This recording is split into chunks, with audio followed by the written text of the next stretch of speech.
So today we're talking about A Child Awakens.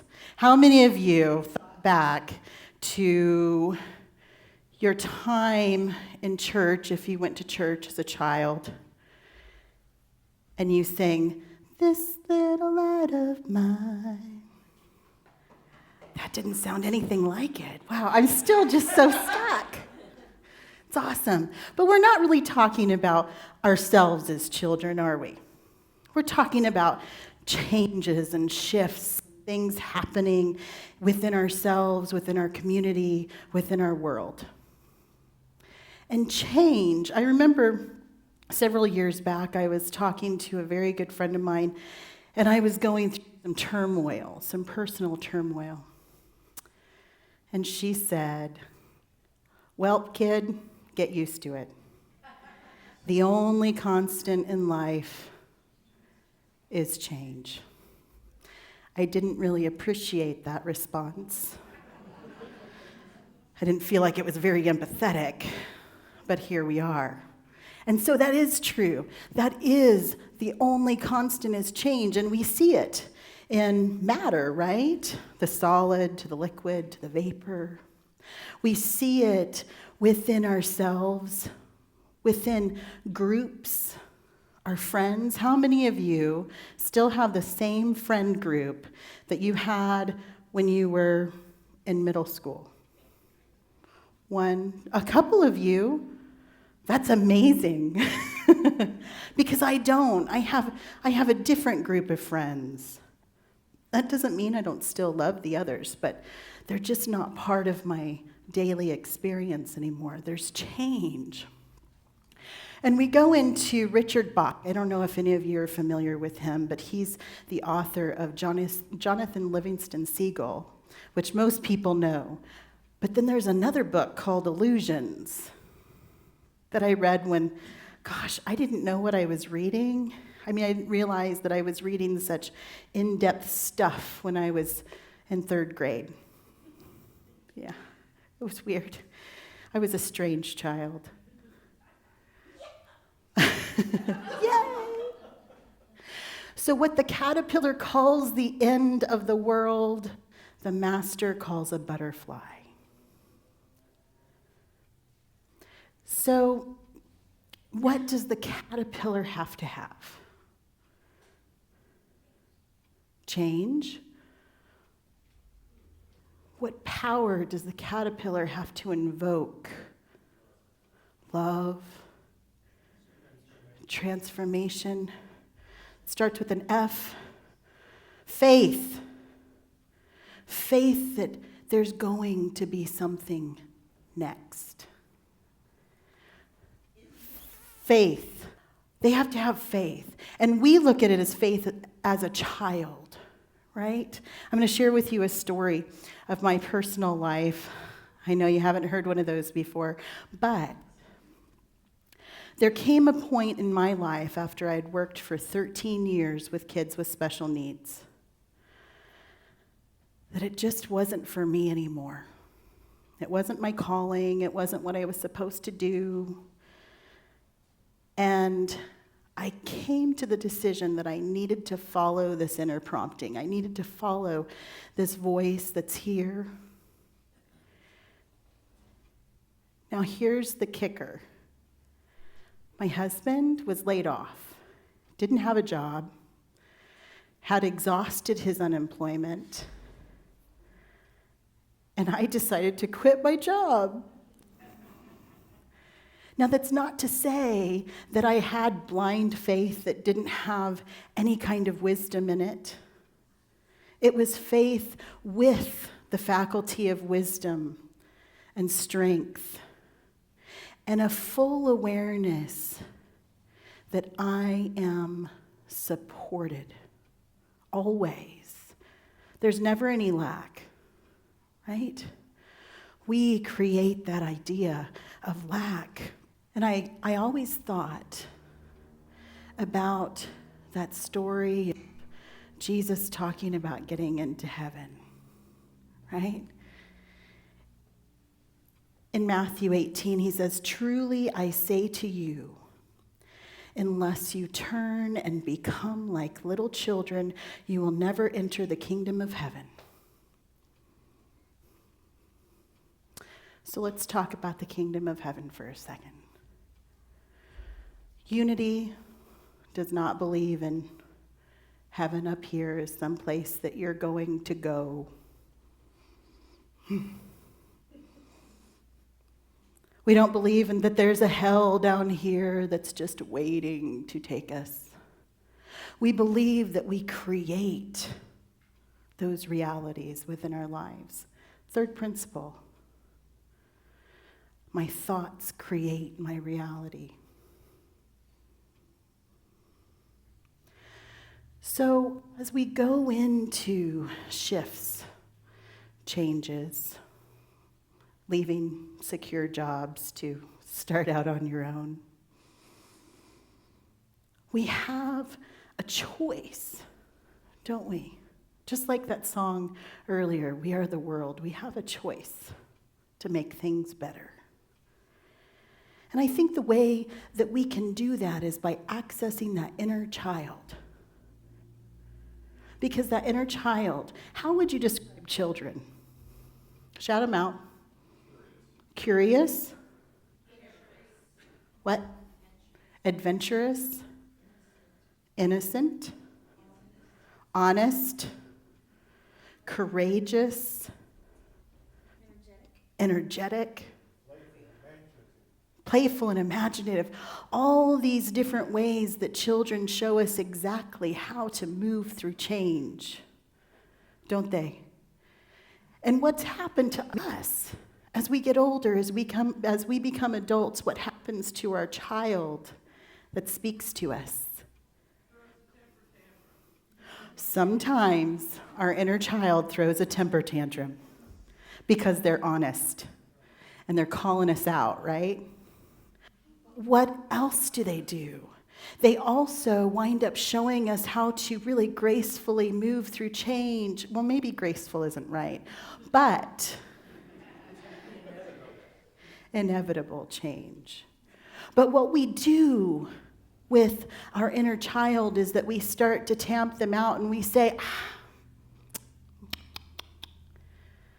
don't cry.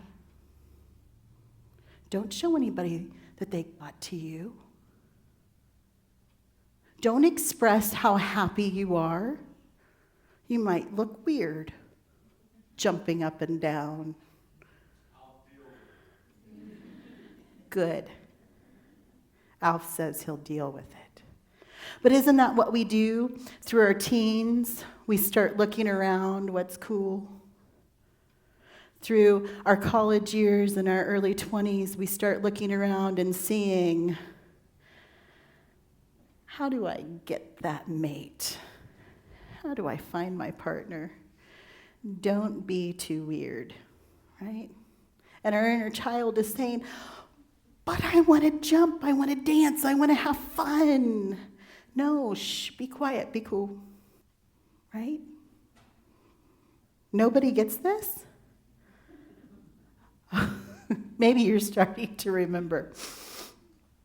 So when we have that child within us, Joshua 1:9 tells us, be strong, be courageous, do not be afraid, do not be discouraged, for the Lord your God will be with you wherever you go. How do you think we most intimately connect with God? Through meditation. But is it through saying, be cool? Or is it through being honest, brave, curious?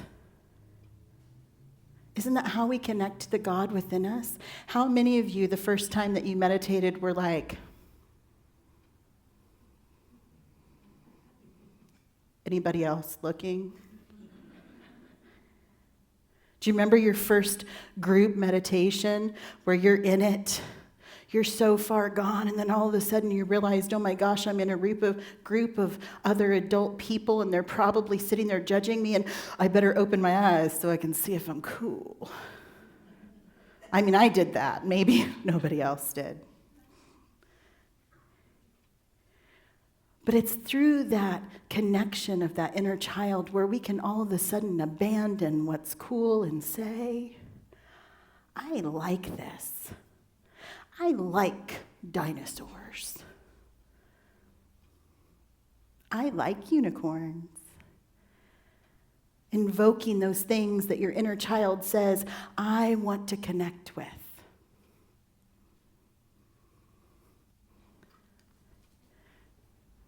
And I believe that it's through that inner child that we come to the place of that very point of creation within us, that kingdom of heaven, connecting to God, that presence of God that's right here in our hearts, in our bodies, in the space all around us, in the chair that you're sitting in. Isn't that our statement of being? God is everywhere, completely present. So when we face change and we face shifts, wouldn't it be amazing if instead of facing that fear of the unknown of what might happen, what could happen, what if I don't get the job? What if we go on our first date and he thinks I'm weird?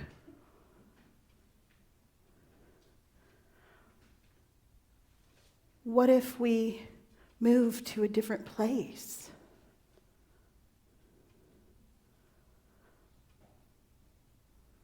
What if we were to replace the fear of the what ifs with the curiosity of where is God in this and how do I connect to God to stay brave? Always curious, just like that child that's within us. How many of you are going through change right now?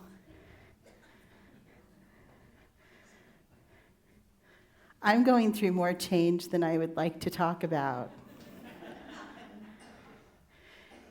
In my whole life, everywhere, change. Because as my friend Pat so lovingly told me, change is the only constant, right? Paulo, and I'm going to mess up his last name maybe, Paulo Coelho, the author of The Alchemist. He says, hold the hand of the child within you, for this child, nothing is impossible. Everything is possible with God. Isn't that what the Bible tells us too? All things are possible through God. All things are possible when we connect to that inner child who is brave, curious, and always honest with us. Calling us out, telling us how much they love us, how much they appreciate us, calling us out again. Anybody know where that's going? Las Vegas. So this came to me several weeks ago, and I thought, I'm not doing that. And my inner voice said, oh, yes, you are. Do it. I'm your inner child. Do it. And since this came up so perfectly that we're connecting, we're awakening that child within us, I thought, okay, practice what you say, do what you say what you do. How many of you remember the kids' song about the button factory? Okay. I was hoping I wouldn't have to do this. So it goes like this. Hi, my name is Bob, and I work at the button factory. One day, my boss came to me and said, Bob, are you busy? And I said, no. Which I questioned that, like telling your boss you're just not busy at the button factory. But anyway, And he said, well, push the button with your right hand. Okay. Solidarity, people. Thank you, Sheila. Hi, my name is Bob, and I work at the button factory. One day, my boss came to me and said, Bob, are you busy? And I said, no. He said, push the button with your left hand. Do you see where this is going? Yeah, finally, you guys would be doing both feet.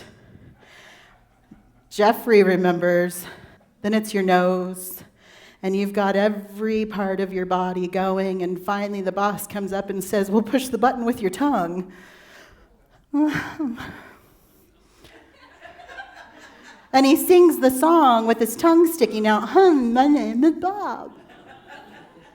And finally the boss says, are you busy? And he goes, I quit. So that's not the part that's embarrassing to me. That's not my song. This is my song. And it helps me connect to my inner child. And those of you who have connected to your inner child throughout this morning, I invite you to stand up. Be brave. Whew. Look at all these brave people. I'm loving it. Okay. So are you ready? You fill in your name when I say mine. Hi, my name is Sam, and I work in the spirit factory. One day, God came to me and said, Sam, touch the spirit with your right hand. Whatever that looks like. Hi, my name is Sam, and I work in the spirit factory. One day, God came to me and said, Sam, touch the spirit with your left hand. Are you feeling it? Are you feeling it now? Hi, my name is Sam, and I work in the spirit factory. One day, God came to me and said, Sam, touch the spirit with your whole self. And I said, hi, agape. My name is Sam, and I work in the spirit factory. One day, God came to me and said, Sam, love your child. And I said, I do. And I kept dancing. And God came to me and said, Sam, love all of you. And I said, I do. And I kept dancing. And if you had more room, I bet you would be dancing everywhere, right? Dancing. So all of you that know that I say that I do a dancing meditation, now you know what it looks like. I invite you to try this at home. At some point, you're going to trust yourself, and you're going to trust your inner child enough to close your eyes. And all of a sudden, your body just disappears. And you're allowing that inner child who knows all about Bob and the Button Factory, or whatever your favorite childhood song is, to rise up and begin to guide you and allow you to move through change as gently as possible. And with that, I invite you to sit, be adults again, but don't forget to hold the hand of that child that's been awakened right now in this moment and in every other challenging moment. Call upon that child.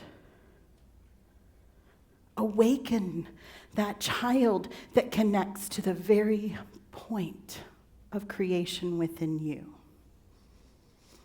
And so it is. Thank you.